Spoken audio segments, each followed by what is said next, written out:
วาระการดำเนินกองประชุมสมัยสามัญเทื่อที่10ของสภาแห่งชาติสุดที่เก้าในวันที่13พฤศจิกายน2025ท่านลินคำดวงสวรรค์รัฐมนตรีกระทรวงเกษตรกรรมและสิ่งแวดล้อมได้ชี้แจงต่อคำสักถามของสมาชิกสภาแห่งชาติเกี่ยวกับการผลิตและการปรุงแต่งผลิตภัณฑ์เกษตรกรรมเป็นสินค้าในระยะผ่านมาเห็นว่ายังบ่ทันแข็งแรงเท่าที่ควรจะมีกลไกและวิธีการจัดตั้งปฏิบัติในต่อหน้าคือแนวใดเพื่อยกระดับเทคนิคการผลิตความรู้ความสามารถของเกษตรกรและการเจรจาการเปิดตลาดเพื่อรับประกันการเพิ่มสมรรถภาพและคุณภาพของสินค้าเกษตรกรรม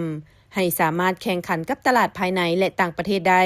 ซึ่งตลาดได้เปิดให้สินค้าเกษตรกรรมของลาวเข้าถึงกว่า60รายการแล้วบรรดาแขนงการที่เกี่ยวข้องจะมีการสุกยูประชาชนในการผลิตคือแนวใดการแนะนำด้านเทคนิควิชาการเพื่อให้มีการผลิตถึกกับความต้องการของคู่ค้าภายนอกจะมีวิธีการจัดตั้งปฏิบัติแนวใด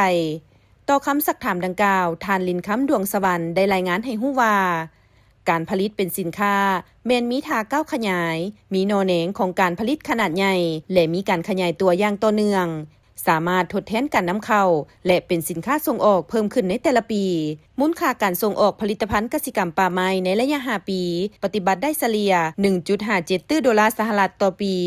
ลื่นแผนการ 31.4 ส่วนห้อยสำหรับ10เดือนต้นปี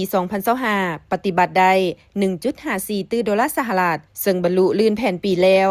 แต่อย่างใดก็ตามการผลิตเป็นสินค้าและการหันเป็นอุตสาหกรรมและทันสมัยยังบ่ทันแข็งแรง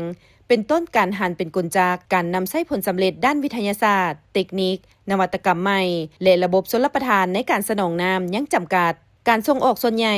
ยังเป็นการส่งออกวัตถุดิบและตลาดส่งออกยังบ่ทันหลากหลายต้นทุนการผลิตภายในยังสูง